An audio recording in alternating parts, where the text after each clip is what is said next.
dengan soalan pertama. So soalan pertama ni macam tak sangka juga dia masuk soalan ditanya tentang types of muscle tissue. So muscle tissue ni ada 3 types. Ini memang ini je. Dia ada 3 types. Jadi cikgu dah bagi siap-siap dia punya jawapan kat situ. Tissue L adalah skeletal muscle tissue. Okay, yang dia responsible untuk voluntary movement. Okay, manakala tissue M adalah cardiac muscle tissue. Dia responsible for movement in heart, involuntary juga ya. Okay, so manakala tissue N adalah, tissue N cikgu silap ni. Tissue N ni adalah smooth smooth muscle. Okay, so tekan kejap kat situ, bukan skeletal ya, dia adalah smooth. Okay, dia adalah smooth muscle tissue yang responsible untuk involuntary movement. Okay, involuntary movement such as dekat esophagus or intestine, dekat vessel and tube inside our body. So dia adalah involuntary movement. Okay, so yang soalan pertama, namakan tissue, name tissue L, skeletal muscle tissue. Yang ini memang kena tahu sendirilah. Kalau tak tahu dia macam no kata apa, tak ada idea lah kamu nak jawab. Ni kira macam nasib lah. Kalau kamu tahu. Tapi jangan risau, sekiranya kamu tidak dapat menamakan ni, kamu masih lagi boleh mencuba dengan soalan seterusnya. Jangan cepat stres. Tak dapat jawapan untuk nama yang tepat, you can still pergi pada soalan-soalan seterusnya yang mungkin ada jawapan yang kamu boleh gunakan secara logik. Logik akal saja. So kat sini keyword dia kamu mesti tekankan perkataan skeletal. I know sebab kenapa? All semua kat sini L, M, N adalah muscle tissue. Jadi apa yang membezakannya adalah the word skeletal, cardiac dengan smooth. Jadi wajib kata skeletal tu wujud dalam jawapan kamu baru boleh dapat markah. Okey, cikgu teruskan. Okey, soalan nombor 2. Ramai sangat tidak dapat markah penuh. Okey, kalau dia dapat markah penuh pun dia tidak dapat markah daripada poin nombor 1. Okey, poin nombor 1 dia tidak dapat markah dekat situ. Kenapa? Kenapa dia tak dapat markah dekat poin nombor 1 tu? Kamu rasa kenapa? Sangat ramai ya. Kamu mesti menekankan. Okey, so dekat dalam soalan ni dia kata role of organelle found in abundant. Okey, dia nak kita menekankan kenapa organelle tu dapat dengan banyaknya. Okey, dalam tisu L. So mesti kita tekankan fungsi dia pun jadi lebih, more. So the word more tu sangat important dan cikgu memang bagi tahu based on experience cikgu sendiri. Betapa hilang satu perkataan more ni terus dia tak tengok dah kamu punya ayat tu. Okay, sangat ramai ya. Even cikgu rasa Megat, Ismail pun dia turut juga melakukan kesilapan yang sama kalau tak salah cikgu lah. So maksudnya semua orang pun hampir semua. Cikgu tahu cikgu dah explain dalam kelas tapi maybe waktu latih tubi banyak sangat benda kamu fikir jadi kamu termiss benda-benda yang penting macam ni. So kita ulang lagi sekali supaya kamu tak lupa. Okay, so mesti abundant tu ataupun dia kata bila organelle tu ada more, so dia punya function pun akan jadi more juga. Function pun akan meningkat. So produce more energy. Okay, yang the rest tu dia punya tambahan lah. Okay, ni kamu boleh baca sendirilah untuk contraction dan juga untuk movement. So tak ada apa. So perkataan more tu ya, highlight kan. Okay, seterusnya. Okay, kaedah menjawab bila kamu nak memberitahu kesan, efek ataupun perubahan. Okay, changes. Efek atau changes. So sekiranya melibatkan soalan ni, kalau dia minta apa, dia minta jawapan change, apa yang berubah, jawapan kamu mesti lead dengan either kamu bagi tahu dia increase or decrease. Tak nak lagi kamu guna kataan okay, the exercise can alter. Dia tak ada membawa maksud apa-apa. Kita nakkan perubahan tu adakah dia meningkatkan ataupun merendahkan, increase or decrease. Memang bila ada kataan change ataupun effect, so kamu kena terus bagi tahu effect meningkat, merendahkan, menurunkan. Sama juga change kalau dia berubah dari segi meningkatkan atau dia berubah dari segi merendahkan. So yang ni jawapan dia increase lah, semua increase. Kalau kamu cikgu highlightkan every single point yang diletak kat sini semua ada the word increase ataupun yang bersamaan dengannya lah. Okay, increase rapidly, more. Betapa ditekankan perkataan meningkat tu. Perubahannya dari segi peningkatan. Jadi kamu kena pandai tackle the question tu sebenarnya dia nak apa yang kamu nak. Dia nak sebenarnya nak kamu explainkan apa dalam jawapan. So change, mesti kita tekanlah perubahan dia dari segi either increase or decrease. So yang ni pun kamu kena tahulah cara menjawab yang betul. Okay, boleh ya? Okay, seterusnya soalan yang seterusnya cikgu tidak ada apa-apa komen. Untuk yang ini kamu boleh baca sahaja perbezaan dan persamaan. Okay, cikgu teruskan. Okay, ni pun sama. Okay, soalan seterusnya ni dia kata tissue N ya, smooth muscle tissue, okay, found in wall of small intestine. Okay, dia tanya apa soalan dia? How tissue N helps small intestine to carry out function. Okay, small intestine dia dah punya function dia. Function dia tu semua tu lah. Dia secret enzyme for digestion dan sebagainya. Maka tissue N ni dalam soalan ni dia nak tanya bagaimana tissue N ni membantu. Okay, so dia membantu, function tu dah ada. Contohnya function digestion of food tu dia dah ada. Tapi macam mana tissue N tu membantu, dia akan meningkatkan lah. Okay, dia akan increase. Dia membantu dari segi ni meningkatkan hydrolysis or digestion of food. Kat sini tengok betapa banyak soalan bio ni. Dia minta kamu highlightkan keyword dia tu. So kat sini keyword dia adalah, dia masih lagi nak kamu punya keyword more, meningkatkan digestion, okay, meningkatkan absorption. Okay, apa lagi dia kata? So dia nak tolak lagi. Dia tak kata undigested food will be moved into the large intestine. Sebenarnya benda tu dah berlaku dah, memang akan berlaku, tapi dia menolakkan lagi, dia menolakkan lagi, dia force and push lagi undigested food tu to become a feces, pergi ke large intestine. So kat sini memang dia punya keyword yang kamu kena betul-betul faham. Dia nak bagaimana kamu mempergunakan the correct word ataupun the correct keyword untuk setiap jawapan kamu. Ni ditekankan perkataan more. Cikgu highlightkan, tengok betapa semua point dia ada perkataan dia emphasize on lebih. Function tu dah ada dah, cuma dia melebihkan lagi fungsi itu.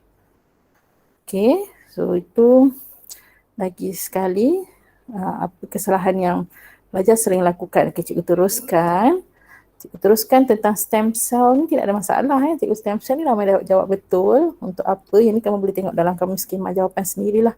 Stem cell punya nama betul, alhamdulillah. Okay, seterusnya kita terus pada soalan nombor 2. Soalan nombor 2, level of structure of protein J. Jawapan sebenar secondary protein structure ya, tapi most of you answer primary protein structure. Bila cikgu baca balik semua tu, cikgu terimalah both. It can be either, sebab dia very macam kita kata subjektif, kita tak tahu protein yang mana satu. Jadi dia boleh jadi secondary, dia boleh jadi primary. Cikgu terima dulu sekali ya. Okay, proses X pun tidak ada masalah lah, yang itu kamu boleh tengok. So dia hanyalah jawapan yang kita kata biasa saja. Tidak ada apa-apa twist kat situ.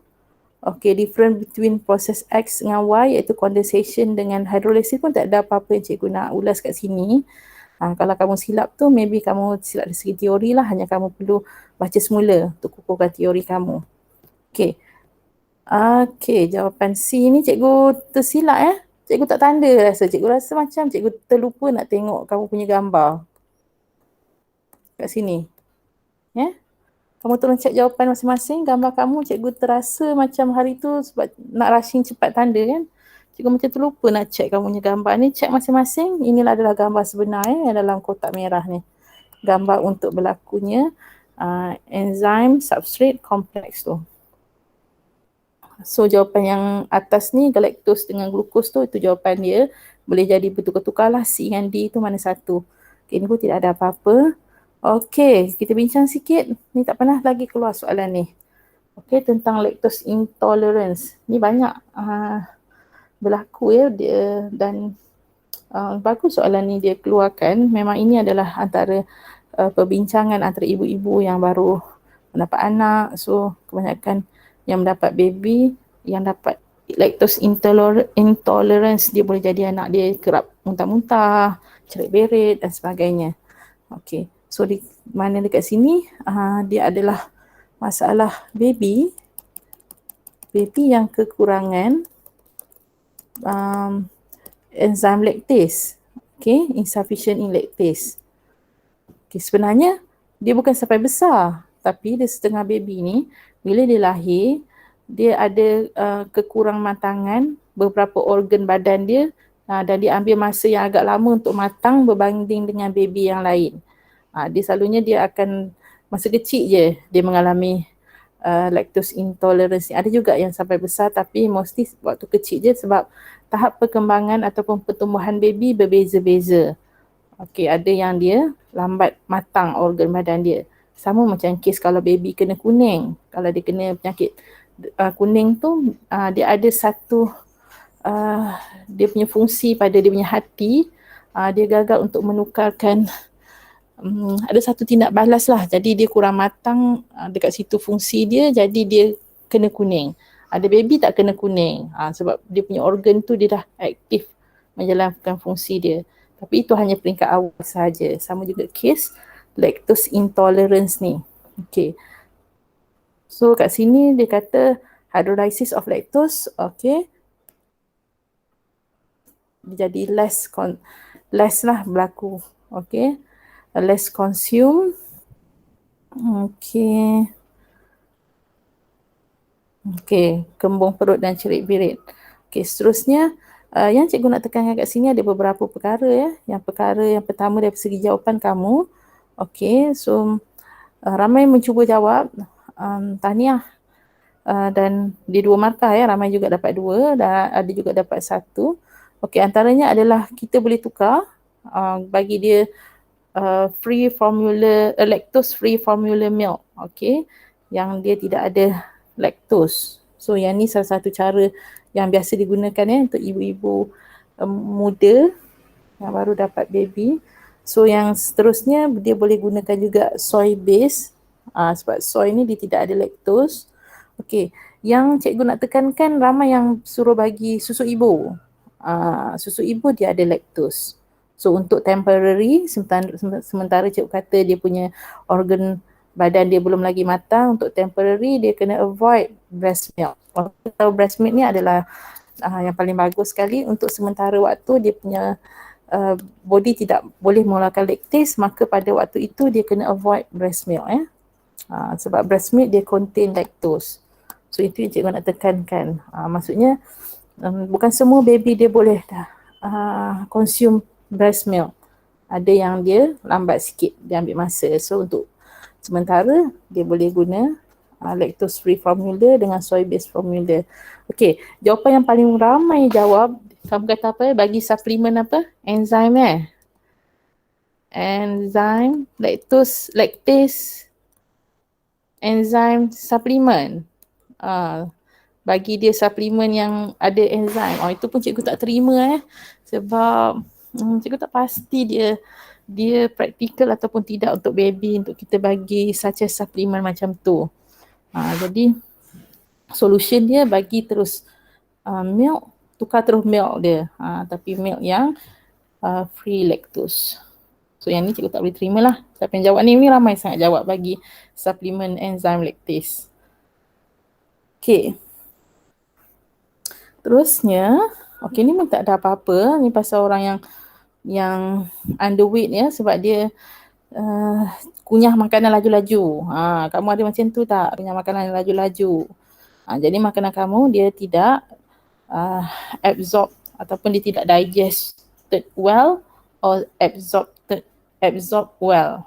So jadi kat situlah So, sama juga bila ada perkataan ditanya effect, kamu mesti lead dengan perkataan, oh ni sebab dia ada not. Okay, jadi semua negatif Okay, effect of not chewing food. So kamu mesti terus jawab jawapan kamu mesti dalam negatif, sama ada dia akan berkait dengan tidak ada langsung ataupun dia berkait dengan berkurangan, less. Tengok kat sini Okay, so ni small, tengok. Kita kan, tak payah kamu nak cerita pasal digestion sebagainya, tak payah, kita direct jawab dia punya soalan. Kalau not chewing food well, so total surface area food jadi small. Lepas tu enzymatic reaction jadi less. Okay, indigestion occurs, lepas tu less digested food. Maksudnya kat sini terus dia jawab direct. Efek kepada tidak, jawapannya semua jadi tidak. Tidak atau berkurangan. Okay. Seterusnya, cikgu review je, walaupun kamu dah ada skema jawapan, review yang mana kesilapan-kesilapan yang kerap berlaku. Okey, yang tu tidak ada masalah yang atas tu. Important gas exchange pun tak ada masalah. Carbon dioxide tak ada masalah. Ni pun tidak ada masalah. Kita akan go through yang this one. Kamu nanti baca skema jawapannya. Okey, ni pun sama How to answer this type of question. Okay, so cerita pasal diaphragm. Okay, cerita duduk seterusnya ni kan, cerita diaphragm. Lepas tu soalan yang sebenar dia, if the diaphragm is unable to function, explain how the situation affect the breathing mechanism of human. So kat sini dah ada siap-siap dah dia bagi tahu unable. So dekat sini maksudnya benda yang negatif kat sini. Okay, jadi jawapan kamu mesti berkait sama ada no, ada perkara yang tidak akan berlaku, ataupun less, ada perkara yang kurang berlaku. Mesti direct itu terus. Okay, jadi kat sini cikgu tengok ramai dia cerita pasal peranan diaphragm, dia cerita pasal bila udara masuk, volume, apa berlaku pada volume, apa yang berlaku pada pressure. So macam dia tidak faham soalan ni. Sebenarnya dia nak tanya sekiranya diaphragm tu malfunction ataupun unable to function. Jadi kamu sebenarnya dah pergi tak menjawab soalan lah. Kamu cerita panjang-panjang, cuba tengok masing-masing punya jawapannya. Kamu cerita panjang-panjang tu sebenarnya kamu tidak menjawab soalan. Cikgu bagi contoh, siapa yang ada kat sini contoh siapa yang ada kat sini. Siapa ni? Wih, ramainya. Kimi ada tak Kimi? Sekejap, Kimi. Muhammad. Ada juga. Ada. Cikgu bagi contoh Kimi kan ketua pengawas kan, ketua murid kan. Contohlah cikgu bagi contoh. Cikgu tanya kat kamu apa yang berlaku kalau Kimi tak ada kat sekolah, ataupun apa yang berlaku kalau Kimi pindah sekolah. Kamu pergi jawab lah, Kimi seorang ketua pengawas yang baik, Kimi bertugas setiap hari. Tak menjawab lah tu. Cikgu tanya apa yang berlaku kalau Kimi tak ada kat sekolah ataupun Kimi pindah sekolah. Jadi kamu kena jawab tu, okey, sekiranya Kimi pindah sekolah, kita terpaksa mencari ketua yang baru. Ataupun nanti sekiranya Kimi pindah sekolah, semua pengawas akan kehilangan ketuanya. Ataupun kita akan hilang ikon sekolah. Itulah jawapan kita nak. Kamu jangan cerita benda yang kita kata, kita tanya lain, kamu pergi jawab benda yang lain. Okay. Bila tak ada, terus jawab tak ada. Jawab yang tidak ada juga. Itu yang sebenarnya nak dimasukkan dengan soalan tu. Okay, so kat sini bila tanya unable to function, terus jawab. Direct je. Diaphragm tidak boleh contract. Tengok jawapan masing-masing apa yang kamu buat. Cikgu tahu sebab ramai dia jawab, dia cerita diaphragm bertindak sebagai itu, sebagai ini. Kita tak nak, kita nak terus direct. Cannot terus. No atau less dia punya function. Okay. Seterusnya, okay. Ni yang berlaku lah. Nanti kamu tengok dia punya jawapan Cikgu nak kamu baca skema jawapan. Kalau boleh kamu highlightkan keyword-keyword yang penting. Okay. Seterusnya D. Sama juga effect. Jangan lagi bila tanya effect, kamu jawab perkataan change. Okey, contohnya effect ni dia mesti jawab sama increase atau decrease. Kesannya akan meningkat atau menurun. Okey, jangan kamu kata heartbeat and breathing rate changes. Tak ada, tak menjawab soalan sebenarnya. Dia tak mencapai apa yang sebenarnya soalan tu nak. Okey, yang tak boleh jawab the word changes. Dia tak memberi apa-apa. Ataupun disrupt pun cikgu tak berapa suka sebenarnya. Disrupt dari segi apa? Dia tak menjawab.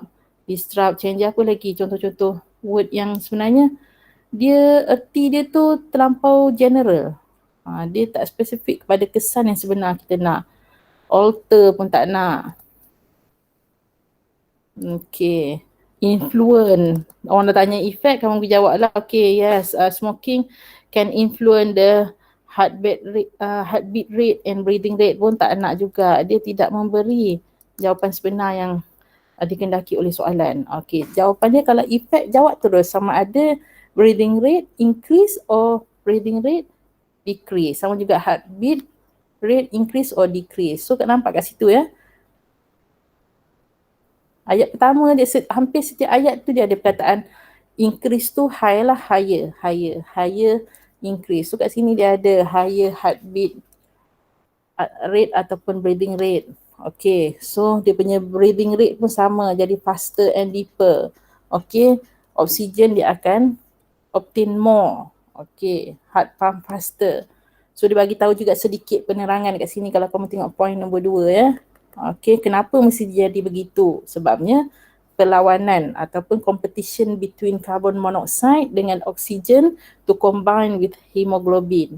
Okay, so kat situ dapat juga jawapan, dapat jugalah markah dia untuk point number 1. So ini ingat ya, saya kata bila ada perkataan effect, terus kamu jawab effect dia increase or decrease. No lagi guna perkataan yang tidak membawa erti. Dia tidak lead kepada jawapan yang mereka nak. Okay. Teruskan. Okay, sebab dia memang hampir semua pelajar ya, kamu ramai membuat kesilapan yang hampir sama. Okay. So jawapan untuk soalan seterusnya ni, okay, ni tak ada apa-apa ya, yang kini kita dah bincang banyak kali tentang pokok-pokok yang terendam. Okay, di dalam banjir dan sebagainya. Tapi yang ni pokok padi yang terendam dalam sawah ya. Okay, waterlogged paddy field. Kat sini dia ada berlakunya aerobik dengan anaerobik. Okay, tambah sikit jawapan kamu ya. Dekat dalam skema jawapan dia tak bagi point ni. So cikgu terima bagi kamu yang bagi explanation kamu. Okay, so kat sini product of yang disebut aerobik ya. Sebab dia duduk kat atas, aerobik. So produk dia akan dapat full energy, carbon dioxide and water. Okay. So dia adalah aerobik lah. Manakala yang part K ni adalah anaerobik sebab dia kekurangan oksigen. Dia adalah energy, ethanol and carbon dioxide. Okay. So dia punya explanation boleh jadi sama ada kamu bagi tahu part J dia completely break down the glucose. Okay, meanwhile part K partially break down the glucose. Okay, ataupun boleh juga kamu jawab seperti yang di bawah ni yang cikgu highlightkan kuning tu. Okay, satu dia undergoes aerobic, satu lagi undergoes anaerobic. So tidak ada apa-apa jugalah yang mengelirukan, soalannya direct saja. Okay, teruskan. Okay, teruskan. Okey, untuk melukis ya, kamu kena lukis betul-betul. Ikut betul-betul contoh kromosom yang diberikan. Okey, so ni ramai yang silap. Dia main lukis je ikut kromosom sesuka hati dia nak lukis. Tak boleh juga. Bukanlah ramai, tak ramai juga sebenarnya. Ramai lukis dengan betul. Tapi ada sebilangan yang lukis, dia tidak tahu sebenarnya kita kena lukis sebenarnya betul-betul ikut kromosom yang sedia ada. Kalau ada 4, maka lukisan kamu pun kena ada 4. Contoh, tengok ni semua 4. Semua 4 ya. So yang A tu adalah metaphase, dia line up. So kita tahu bila adanya kat sini, hint kita tahu ini adalah meiosis. Okey, ni adalah meiosis sebab kat sini berlakunya proses apa ni? Dia tak tanya kali ni pasal proses ni, tapi ada hint kat situ. Apa nama proses ni? Crossing over.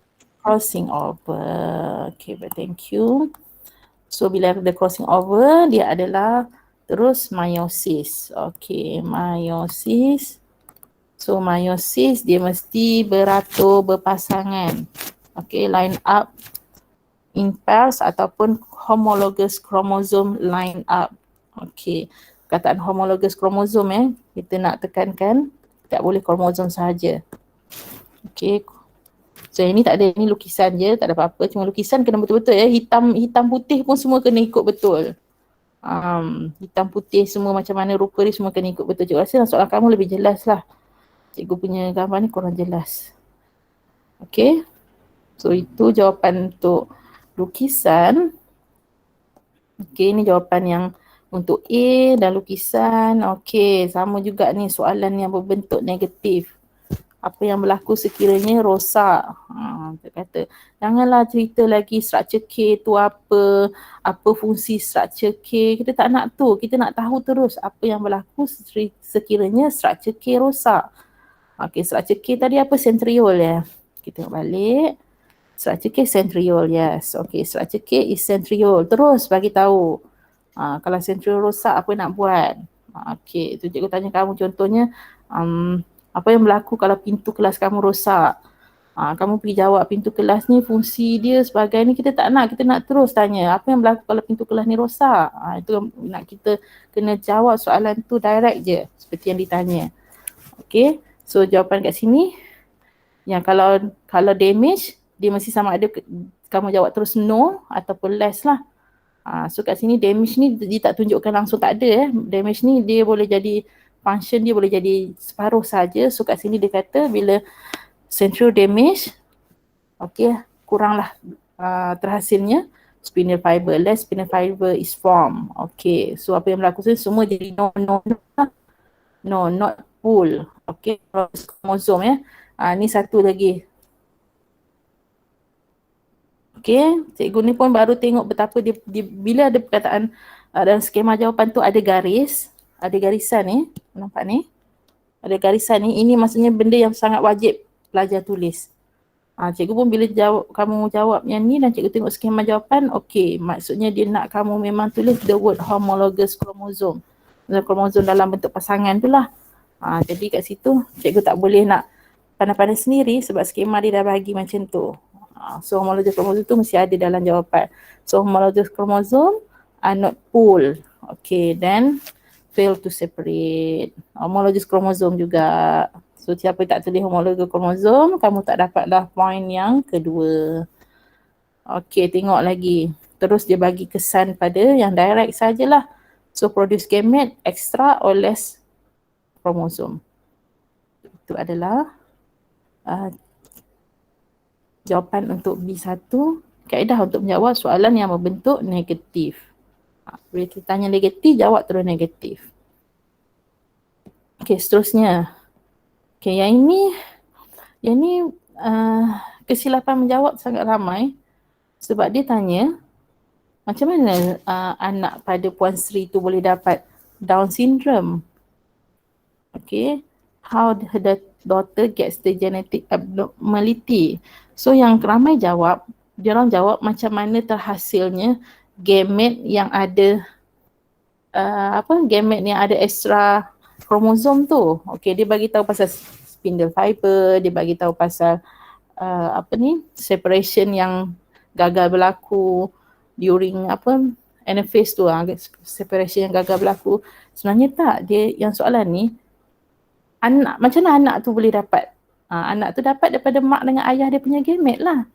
Macam mana the daughter to get the genetic abnormality which is 47 kromosom. Dari mana dia dapat?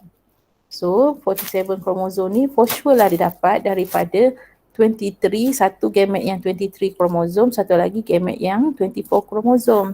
Jadi one of her parent, either Puan Sri ataupun Puan Sri's husband, mesti mereka yang menghantar ataupun menghantar apa word yang sebaiknya.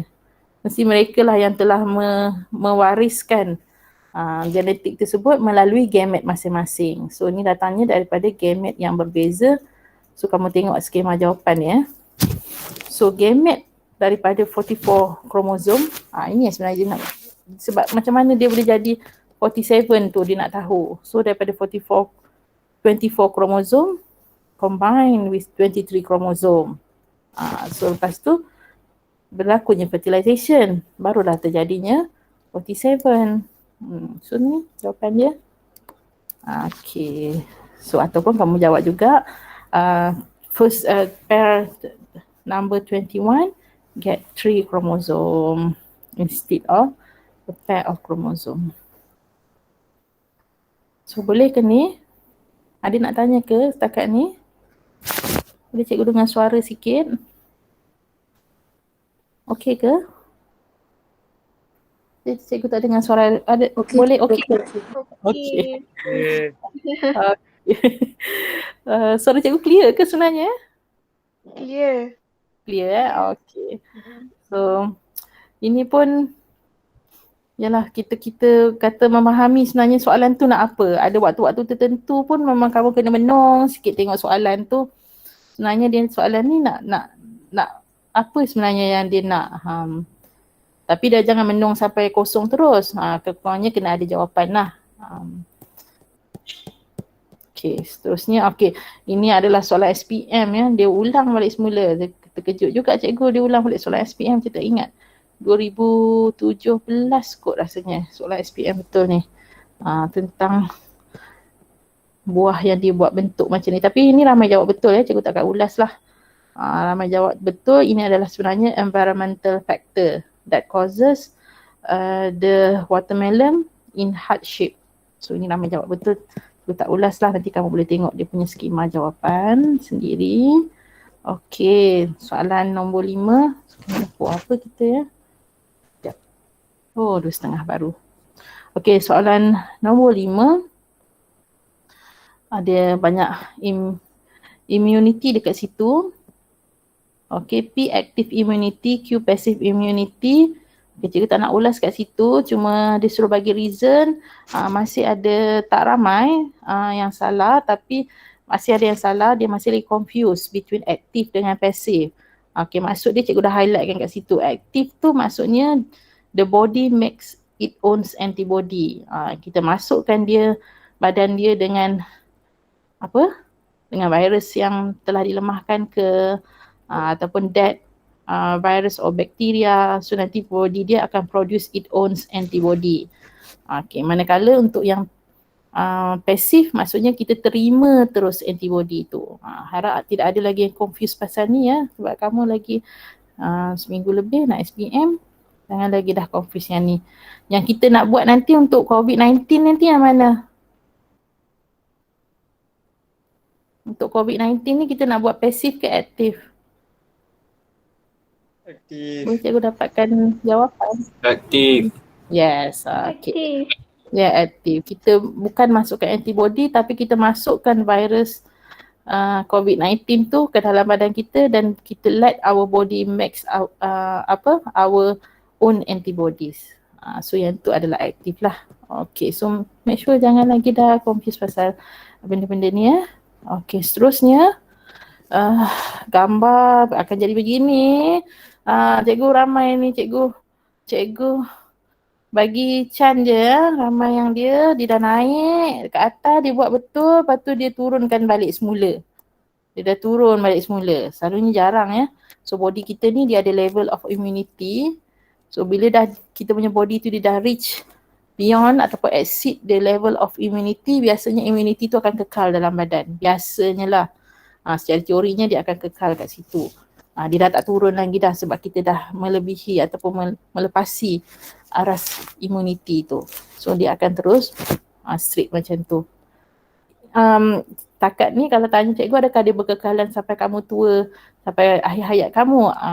Hampir semua ya. Tapi ada juga sikit penyakit kamu punya level of immunity tu dia boleh menurun juga. Atau faktor-faktor yang kita tak tahulah. Tapi kebanyakannya dia akan jadi macam ni, dia akan kekal sampai akhir hayat kamu. Contoh macam penyakit chickenpox ya. Chickenpox selalunya orang takkan kena dah kali kedua. Ada juga yang kena kali kedua tapi itu kita kata rare case. Kebanyakannya kita akan kekal dengan imun itu, kita imun pada penyakit tersebut. So, macam itulah bentuk graf yang cikgu nak ya. Okay. So kenapa kena second injection ni semua kamu boleh baca lah. Tapi keyword yang cikgu sebenarnya suka sangat, kalau kamu kata kalau second injection untuk vaksin ni, kenapa? Ini dia point nombor 3 ni. Yang paling cikgu suka sekali kamu dapat jawapan ni. To make sure kamu punya antibody tu exceed the level of immunity. Masa tu baru kita kata kita dah kebal kepada penyakit tersebut. So ini yang lain-lain tu pun point yang boleh diterima jugalah. Tapi ada beberapa pelajar dia berjaya tackle this answer lah, dia dapat jawab. Okay. So seterusnya, okay ni pun tak ada masalah. Kenapa mesti di weakenkan dulu. Kalau masuk virus sebenar, habislah kamu. Okay, so ni pun nama juga yang betul. Ini dia untuk soalan yang seterusnya ni. Soalan apa ni? Soalan D ya, 5D. Ramai boleh jawab tapi tak ramai dapat 4 markah. So ini jawapan sebenar dia. Dia nakkan kamu ada word memory cells. Okay, B lymphocyte akan remain in body as a memory cell.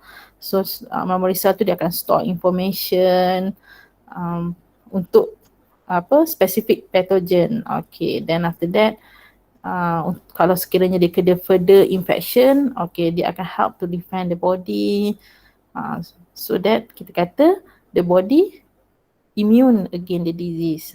Okay, dan juga bagi tahu ini adalah active immunity.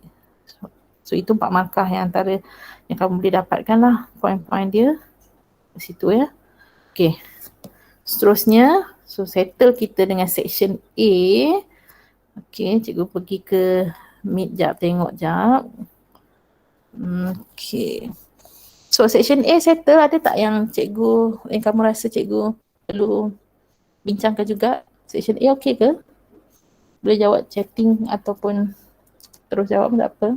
Kalau cikgu nak go to section B terus. Okay. Okay. Okay Memang bertepatan lah seperti yang kamu nak tengok perbincangannya tu. Okay, cikgu lupa dah nak minta tolong ambil attendance. Dia minta tolong siapa pula kali ni? Minta tolong Nashwa lagi lah. Alah, Syah hilang teruslah. Okay, cikgu minta tolong Auni boleh tolong cikgu ambil attendance untuk ni Auni? Boleh. Auni ambil untuk Nebula ya. Okay. Untuk Solaris minta tolong ni lah. Minta tolong apa nak minta tolong? Izati tolong ambil attendance Solaris. Izati. Mana Izati ada kat situ? Dah hilang dah Izati ni. Oh ya ada. Izati ambilkan ya. Attendance untuk Solaris. Cikgu nak record ni sebagai kelas tambahan ni. Okay, cukuplah ni masa kita bincang last sikit pasal esei. Beberapa mungkin masalah teori ataupun masalah kamu menjawab soalan. Cikgu tak buka kamera ya. Betul ya? Okay, jangan terbuka adalah. Okay, teruskan. Okay, ni tak ada apalah. Okay, soalan nombor 6. Soalan nombor 6, cikgu tak ada apa-apa nak komen sebab dia lebih kepada teori ya. Kalau kamu tidak tahu pasal teori, kamu lemah dari segi teori, kamu susah nak jawab soalan nombor 6. Jadi soalan nombor 6 ni, kalau kamu rasa kamu lemah untuk teori, untuk topik ni, jangan cuba-cuba jawab. Macam itulah. Sama dengan kes soalan nombor 6A nombor 2 ni ya. Tapi soalan nombor 6A nombor 2 ni dalam SPM yang lalu ada keluar tau. Dia ada berkait dengan tentang cuaca sejuk, cuaca panas, apa yang berlaku pada body kamu. So kat sini dia ada diulang balik soalan ni dalam kamu punya modul pintas ni. Okay, so kat sini kata apa? Bila cuaca panas cikgu just bagi tahu cara ringkas saja. Kalau cuaca panas, kamu punya hair pada kamu punya skin tu dia jadi naik atau turun? Dia akan jadi flat ataupun dia akan jadi straighten? Flat. Okay, dia akan jadi flat. Dia akan jadi macam ni, lagi menurun. Kalau kamu sejuk baru dia naik. Okay, reason dia sebab apa? Dia nak kurangkan udara terperangkap. Okay, dia rendahkan lagi. Cikgu ni pun tinggi juga ni, boleh ada udara terperangkap. So, dia akan jadi rendah lah, dia akan jadi flat macam tu. Kamu punya hair kalau udara panas. Kalau cuaca panas. So, jadi macam ni. So, dia akan kurangkan udara terperangkap. Sebab kita tahu udara ni dia boleh menyimpan haba. Less air trap dekat bahagian antara skin dengan kamu punya hair tu. So, kalau kita sejuk pula, ni kalau kita sejuk, dia akan tinggi macam tu. Sebab dia nak perangkap udara seberapa banyak mungkin untuk trap heat kat sini, jadikan body kamu lebih panas. Sebaliknya kalau kamu sejuk lah, sikit je udara yang terperangkap. So itu konsep yang dia nak kamu tahulah. So the rest kamu boleh baca lah, cikgu takkan terang sebab dia punya nota dia dah lengkap kat situ. Dalam kamu punya skema jawapan, rajin-rajin lah kamu salin semula. Itu salah satu daripada nak memudahkan kamu ingat, sebab bio dia banyak fakta. Ingat, masuk dalam kepala, luahkan dekat jari. Salin balik semula. So itu salah satu daripada kaedah mengingat lah. Salin letak kat tepi jawapan tu macam ni. Terus setiap soalan esei tu point rajin lah, penuh lah kat situ buat. Kena rajin sikit lah ya. Ni SPM sekali seumur hidup. Okey, seterusnya pun tak ada. Ni pun cikgu tak ada apa nak ulas. Penyakit chronic kidney disease. So kamu boleh baca kat sendiri. Baca sendiri kat sini. Oh ni cikgu salah pula letak jawapan. Salah letak jawapan. Ni jawapan yang atas tadi tu. Tak apa, abaikan. Soalan number 6 ni dia adalah sangat banyak teori. Jadi kamu nak study balik, elok baca balik semula skema jawapan tu untuk study semula untuk topik tu. So nombor 6 tu hanya baca jawapan je lah. Okay, kita pergi pada soalan nombor 7. Okay, soalan nombor 7. Diagram tu cikgu dah siap labelkan dia. Untuk X adalah duodenum. Okay, duodenum dia menerima, dia tidak keluarkan enzim. Duodenum dia menerima enzim from pancreas. Okay, tapi dekat situlah tempatnya site for digestion of lipid, starch and polypeptide. Okay, enzim LAT ni cikgu harap-harap kamu menghafal lah ya. Kalau pancreas ataupun yang dekat duodenum tu, enzim dia adalah LAT, iaitu lipase, amylase dengan trypsin. Harap benda-benda basic ni kamu dah tahu. InsyaAllah ramai dah tahu dah. Okay, so seterusnya adalah Y. Y adalah pancreas. So pancreas dia produce enzim LAT. Jangan tulis LAT dalam enzim pula. LAT ni untuk kamu je yang tahu. Dalam enzim tu dia betul-betul. Okay, lipase, pancreatic amylase and trypsin. Okay, so lipase untuk lipid. Okay, amylase untuk starch. Trypsin untuk polypeptide to peptide. Okay. Selain daripada itu, kamu kena tahu pancreas ni ada dua function. Satu function dia kepada digestion. Satu lagi function dia pada endocrine system ataupun pada production of hormone. So dalam kes ni dia boleh produce dua jenis hormon kan? Siapa ingat hormon apa? Pancreas. Insulin. Insulin and glucagon. Glucagon, okay. Glucagon. Okay, so dia insulin dengan glucagon ni kerja dia terbalik. Satu buat kerja yang ni, yang satu lagi dia buat kerja yang berlawanan dengan tu. Dia vice versa. Tu kena tahulah ni, kita tak ada apalah ni. Teruskan. So process food digestion occurs in egg, kamu boleh tengok dalam skema jawapan. So dia mestilah berkait dengan enzim LAT tadi tu. Okay, lipase, amylase dengan trypsin, tak ada apa. Okay, So yang ni pula berkait tentang organ Y iaitu pancreas. So soalan dia,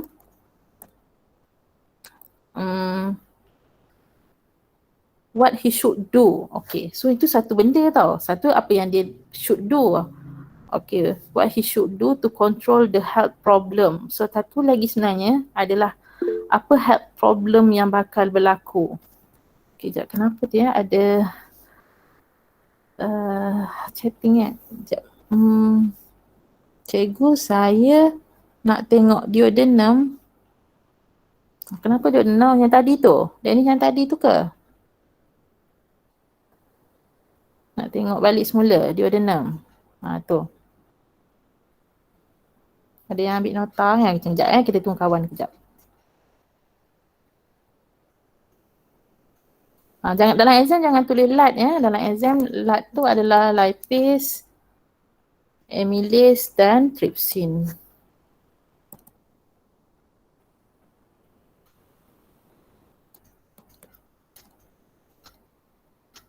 So, tapi cikgu lupa nak ulas sambil tengah salin tu, cikgu ulas sikit lah. Sebenarnya cikgu memang nampak lah effort kamu pada latih tubi ni. Walaupun dia dinamakan latih tubi dan dia sebenarnya adalah soalan terakhir kamu dan dia hanyalah latih tubi, tapi cikgu memang sangat appreciate effort yang diberikan oleh kamu dengan jawapan kamu semua tu, dan markah yang kamu hasilkan pun cikgu sangat berpuas hati.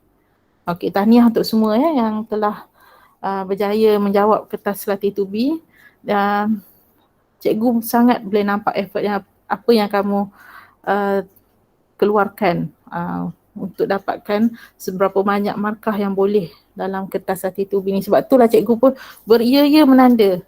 Tak tidur malam cikgu tanda, cikgu nak kamu tengok inilah hasil kamu sepanjang kamu latih tubi. So hopefully latih tubi tu kalau kamu dah keluarkan about 70 to 80% kamu punya effort, so untuk SPM keluarkan 100% effort kamu. So kamu akan dapat markah yang lebih bagus lagi lah. Okay. So seterusnya, okay tadi cikgu kata, Dennis cikgu okay Cikgu anggap dah settle Dennis tadi. Okay, seterusnya. Okay, ada dua perkara kat sini. Sebab dia 6 markah, dia tak tanya what he should do. Sebab apa yang dia nak lakukan tu, dia mesti berkait dengan health problem yang berlaku. Jadi kat sini dia boleh dapat 2 markah kalau dia explain health problem yang berlaku, sama juga apa tindakan dia untuk control health problem tersebut. Okay, jadi kat sini dua-dua lah boleh dapat. So kat sini dia bagi tahu health problem dia, pancreatic juice tidak dapat dikeluarkan.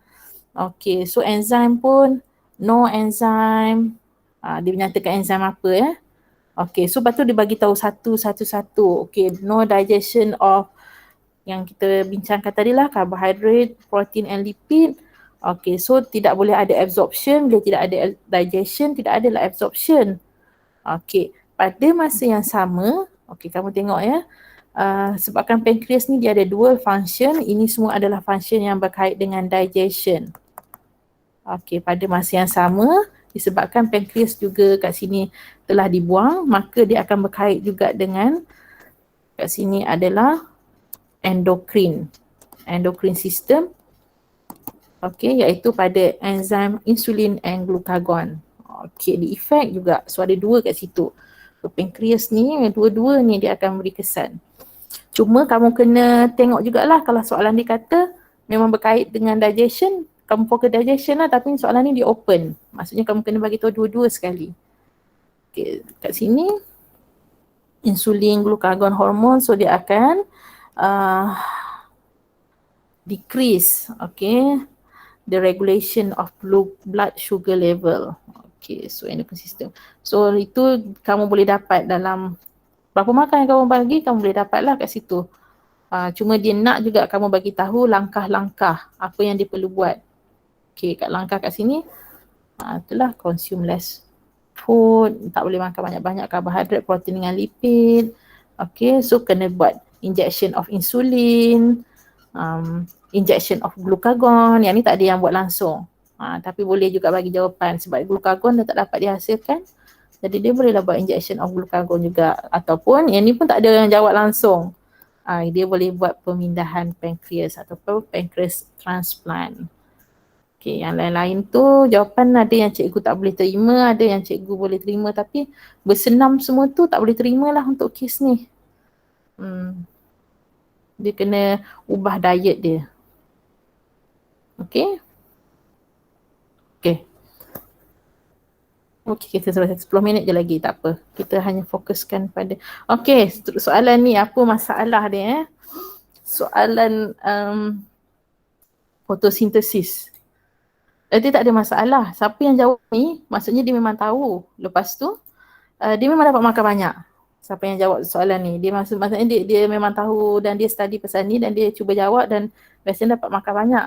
Apa yang cikgu nak highlight kat sini, cikgu pelik sebab ramai yang jawab bila light intensity too high, the pigment in chlorophyll damage. Yang tu cikgu pelik tu sebab ramai jawab yang itu. When light intensity is too high, ramai kata the pigment in chlorophyll is damaged. Okay, so that so bila damage, dia kata apa? The light cannot be absorbed in chloroplast, so that the rate of photosynthesis decreases. Okay, yang tu kamu dapat daripada mana Boleh tak nakkan sedikit jawapan sebabkan cikgu dah tertanya-tanya. Dah agak dah sebab ramai jawab. Okay, so memang ramai jawab. So kamu memang study lah. Tapi kamu study buku sukses kan. Sebab cikgu memang apa-apa cikgu akan refer pada skema jawapan. Lepas tu cikgu akan refer pada buku teks. Dan cikgu cari jawapan dia. Okay, reason kenapa cikgu tak terima yang pigment rosak tu, maybe dia dari segi teori betul. Tapi kenapa cikgu tak terima jawapan tu, sebabnya satu, dalam textbook kamu langsung dia tak memberitahu pasal benda tu. Dalam textbook kamu langsung tidak kata jika light intensity terlampau tinggi, klorofil akan rosak, tidak ada langsung. Jadi yang itu satulah menguatkan cikgu punya decision yang cikgu tidak boleh terima jawapan tu. Decision yang kedua kenapa, point yang kedua kenapa cikgu decide cikgu tak nak terima adalah kerana rate of photosynthesis dekat sini dia tidak menurun. Okay, so kamu tengok ni. Bila light intensity increase menerus ke depan, so dia terus ke arah ke kanan ke kanan tu maksudnya light intensity increase. Okay, rate of photosynthesis increase kat sini, tapi tidak berlakunya di mana setelah suatu masa bila light intensity increase dia jadi drop. Tidak berlaku yang ini tidak ada. Jadi maksudnya bila setinggi mana pun dalam merujuk kepada graf ni je lah. Rujuk pada graf ni, setinggi mana pun light intensity yang ada, rate of photosynthesis dia akan jadi malar ataupun constant, dia tidak decrease. Secara teori di luar mungkin ada, tapi cikgu hanya cikgu hadkan cikgu punya maklumat tu hanya daripada textbook dan hanya daripada soalan kamu. Dia tidak ada penurunan kat situ, jadi cikgu hanya boleh terima light intensity bila jadi too high, the rate of photosynthesis akan jadi constant ataupun saturate. Okay, tepu sampai di situ saja. Dia tidak decrease. Okay, so minta maaf ya kalau yang jawab yang decrease tu, point tu cikgu tak terima lah. Cikgu boleh nampak lah kat situ memang cikgu ada yang cikgu salahkan, cikgu tak bagi markah kat situ. So itu sahaja untuk yang ini. So cikgu tak nak komen, yang lain-lain semua mereka jawab dengan sangat baik sekali. Cikgu hanya nak komen tentang light intensity tu je. Kalau temperature, yes. The higher the temperature, ada satu limit saja. Satu masa dia akan drop sebab telah rosak. Enzim telah rosak. Okay, di nature. The enzyme di nature, so the higher than temperature, beyond daripada optimum temperature, the rate of photosynthesis drastically decrease. Okay. So dia berbeza dengan light intensity. So itu sahaja untuk yang soalan ini. So kita teruskan soalan nombor 8. Okay, untuk pengetahuan kamu, ni cikgu beritahu daripada cikgu punya experience . Untuk pengetahuan kamu, cikgu sangat takut kalau student cikgu jawab soalan inheritance dalam essay. Ini experience cikgu. Okay, reason kenapa selalunya mereka tidak akan dapat markah yang tinggi. Walaupun inheritance ni cikgu tahu ramai faham, tapi untuk essay dia adalah satu soalan yang cikgu kalau boleh cikgu tak nak student cikgu cuba jawab.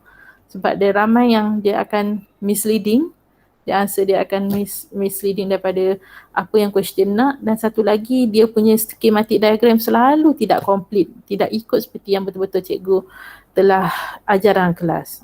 Okay, so kita tengok So siapa yang jawab soalan 8 kamu check. Ada yang dapat tinggi betul, tapi most of you tidak dapat markah tinggi untuk soalan 8. Tapi memang ramai yang pilih soalan 8. Memang inheritance senang faham, tapi cara menjawab dia ada kaedah dia untuk menjawab. So hanya cikgu tunjukkan sahaja. Okay, yang first ni saja kita revise balik sebab terlampau ramai juga salah. Mendel's second law. Habislah dengan Ismail pun, dengan Megat pun habislah semua jawab Mendel first law. Mendel first law, law of, ni kalau first law, law of,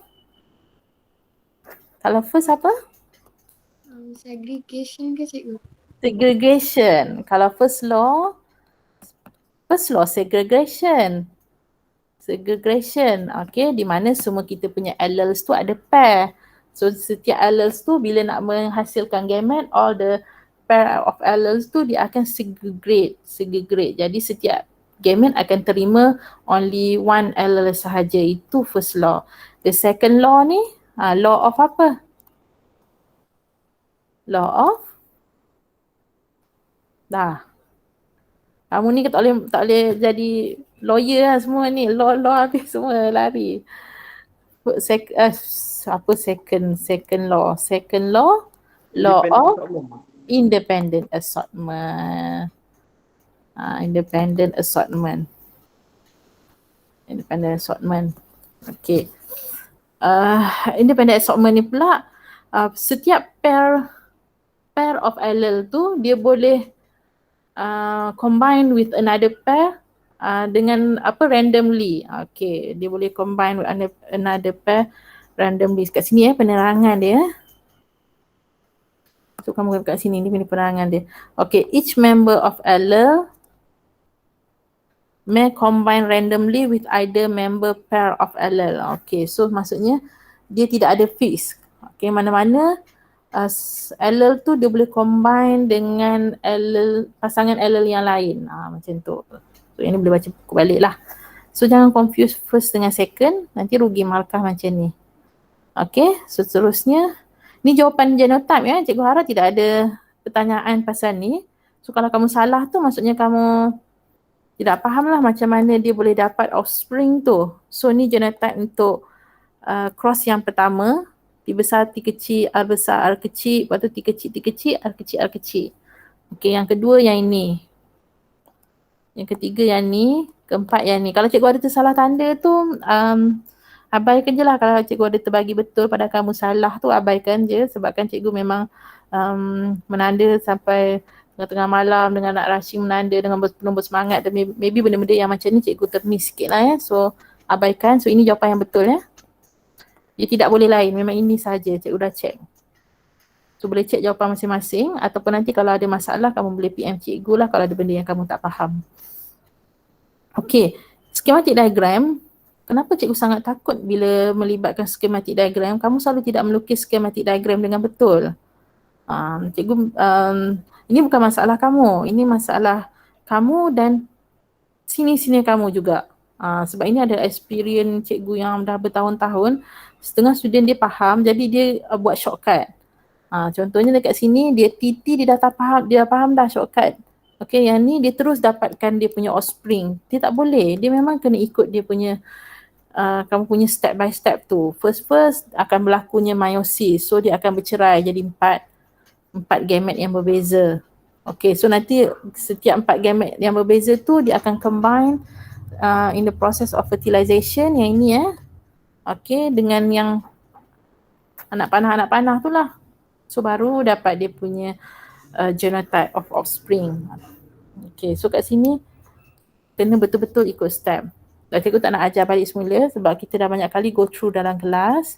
So tak apa, kamu tengok balik semula je nota-nota dalam buku pun dia ada banyak punya cara yang sebenar. So kalau kamu betul, kamu rasa kamu nak jawab inheritance, kaedah melukis schematic diagram ni kena pastikan betul. Ni skema jawapan ni dia dah shortcut juga. Sebab yang untuk T kecil R kecil ni dia hanya dapat satu jenis gamet sahaja. Jadi dia tak buatlah 4-4. Supposedly kamu kena buat 4-4 gamet dia. Dia akan hasilkan 4 gamet macam ni. Okay. Sama juga yang ni ada 4 jenis gamet. So 4 tu baru dia akan gabung. Sepatutnya dia akan jadi dapat banyak jenis lah. So jadi macam tu. Okay, inilah reason kenapa cikgu sangat risau sekiranya kamu memilih soalan inheritance, iaitu schematic diagram kamu tidak buat mengikut format dia yang sebenar. Okay. Cikgu dah meluahkan kerisauan cikgu, harap-harap kamu concern lah about that. Okay, dan last kali kena pastikan ikut betul-betul follow. Last kali dia mesti end up with ratio. Both ratio kamu kena buat. Phenotype ratio, genotype ratio. Dua-dua pun kena. Selalunya phenotype ratio yang lebih penting lah ya. So yang ni yang kena kamu masukkan dalam jawapan kamu untuk schematic diagram. Okay, seterusnya 10 markah. Okay, dia tanya kenapa Mr. Kim dengan wife dia tidak ada anak yang ada blood group O. Okay, so reason dia kat sini. So ini bagus, bukanlah bagus jugalah. Ada yang jawab sangat bagus. So ada yang jawab dalam bentuk ayat, ada yang jawab dalam bentuk schematic diagram. Cikgu sebenarnya cikgu ada contoh-contoh jawapan kawan kamu yang sangat bagus. Cikgu lupa lah nak ni. Apa nak letak, tapi tak apalah, kita pun masa dah pukul 3. Okay, kita habiskan dalam masa 5 minit lagi. Ada yang jawab dalam bentuk schematic diagram, kita terima accept schematic diagram kat sini. Tapi adakah schematic diagram yang kamu lukis tu betul-betul mengikut format? Yang tu menjadi kerisauan cikgu. Kamu boleh jawab guna schematic diagram. Kat sini kamu even boleh dapat 1, 2, 3, 4, 5, 6, 7, 7 markah daripada schematic diagram kamu. Tapi adakah schematic diagram kamu adanya proses of meiosis kat situ, berpecah 4? Macam cikgu kata tadi kan, dia daripada sini pecah 4. Lepas tu ini ada proses meiosis, kamu buat ke tidak? Adakah schematic diagram kamu menunjukkan betul-betulnya berlakunya fertilization? Adakah fertilization? Jadi itu yang menjadi persoalan cikgu sekarang ni. Kamu mahir tak membuat schematic diagram yang betul dalam keadaan macam ni. Jadi masih lagi inheritance ni menjadi kerisauan cikgu sekiranya kamu pilih soalan ni. Jadi kalau ada pilihan lain, try avoid unless memang kamu dah pandai lukis schematic diagram yang betul. Okay, tetapi cikgu lagi satu yang cikgu nak ingatkan, ada juga soalan inheritance yang dia tak nak jawapan dalam schematic diagram. Ini tengok ya, ini dia bagi star kat sini. Maksudnya kat sini ada nota tambahan, boleh terima schematic diagram. Cikgu bagi tahu ada juga soalan inheritance yang dia nak kamu explain dalam bentuk ayat. Jadi kamu nak explain dalam bentuk ayat lah. Mula-mula cerita mak dia apa. Dia sebenarnya tak ada benda pun. Mak dia punya genotype apa. Benda yang ada dalam schematic diagram, ayah dia punya genotype apa. So setiap genotype mak dia tu akan hasilkan gamet macam mana. Tu setiap genotype ayah dia tu akan hasilkan gamet macam mana. Benda yang sama tapi hanya you explain in sentence, not in the diagram. So bila berlaku fertilization, the word fertilization tu kena ada. So anak dia akan hasilkan genotype macam mana. Itu yang sangatlah cikgu risaunya. Kadang-kadang dia tak nak terima schematic diagram, dia nak ayat. Itulah. Harap-harap kerisauan cikgu ni kamu buat nota kat tepi tu ya. Maksudnya kamu concern juga about that. Itu dan akhir sekali ratio ya, berakhir dengan ratio. Okay. Itu mengenai soalan inheritance. Okay. Yang di mana cikgu rasa sangat ramai pelajar suka jawab tapi dia sangat senang misleading. Okay, ataupun sangat senang kamu ditolak markah. Dapat markah okey lah ni, tak ada apalah. Soalan nombor 9 semua orang bagus. Very good. Soalan nombor 9A semua bagus. 9B semua bagus. Semua 9B ni cikgu nak kamu baca balik semula ya. Okey, soalan dia nak apa? Kematian turtle. Kenapa? Okey, sebab jaring. Sebab apa lagi kat situ? Sebab pembuangan sampah. Pembuangan kimia, bahan kimia ataupun tumpahan minyak. Kamu baca ya, ni semua kira dia, kamu anggap ni nota kamu. Nota. Jangan dah baca buku-buku lagi lain. Baca soalan, baca jawapan. Ini kira nota kamu di hujung-hujung dah dekat nak SPM ni. It's okay, tak apa. Kamu tak payah go to all topic pun tak apa. So sekarang kita go terus pada soalan jawapan. Yang mana kita spot-spot saja. So baca juga macam mana kaedahnya untuk kaedah. Okey, tambahan sikit lagi. Tambahan sikit lagi sebelum cikgu habis. Okey, educate the public. Okey, jangan umum cikgu nak. Okey, cikgu besarkan sikit ni. Sorry. Cikgu besarkan. Okey. Boleh cakap educate the public, tapi atas apa? Jangan terus berhenti ayat kat situ. Educate the public dah berhenti, tak boleh. Educate the public terhadap apa? On the importance of keeping the environment clean. Ataupun terhadap apa? Penjagaan sampah masing-masing di tepi pantai. Macam itulah. Sama juga ni. Reinforce law, habis cerita. Tak boleh. Kamu kena bagi tahu penekanan undang-undang terhadap apa? Again, individual practicing proper waste disposal at sea. So, tidak boleh berakhir dengan, maksudnya jawapan kamu jangan umumkan jawapan kamu tu kepada situasi dalam soalan. Ini yang ramai salah ni. Ni sama juga, jangan new teknologi habis cerita, tak boleh. New teknologi terhadap masalah yang kita sedang bincangkan. So, kenalah jawab terhadap apa semua dan sebagainya. Dan lain tak ada apa sebenarnya jawapan soalan nombor 9 ni. Ramai jawab yang sangat bagus.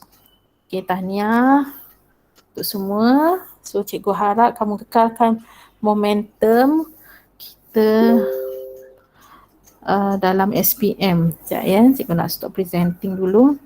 So kalau kamu tengokkan dengan keadaan situasi kita sekarang ni, kamu rasa macam kesiannya kita all out buat latih to be, tiba-tiba sekolah suruh tutup, sekolah form 5 tamat persekolahan sebelum raya Cina. Rasa macam situasi tu agak macam kita rasa macam menyedihkan lah, sebab kita habiskan masa banyak kita untuk buat latih to be. Sebenarnya tak. Setiap apa yang berlaku kamu kena fikir dia mesti ada benefit untuk kamu sendiri. Kalau kamu take dia sebagai positif, kamu akan dapat benda yang positif. So daripada positif ni memang cikgu kata hasil latih to be kamu ni telah membawa kamu kepada satu standard kamu di mana kamu tahu kat mana kedudukan kamu untuk ambil SPM untuk subjek biologi. Jadi cikgu rasa gunakan momentum sedia ada ni. Okey, cikgu akan bagi lagi kertas-kertas soalan, cuba lagi tengok soalan jawapan macam biasa. InsyaAllah kamu akan sukses dalam SPM nanti.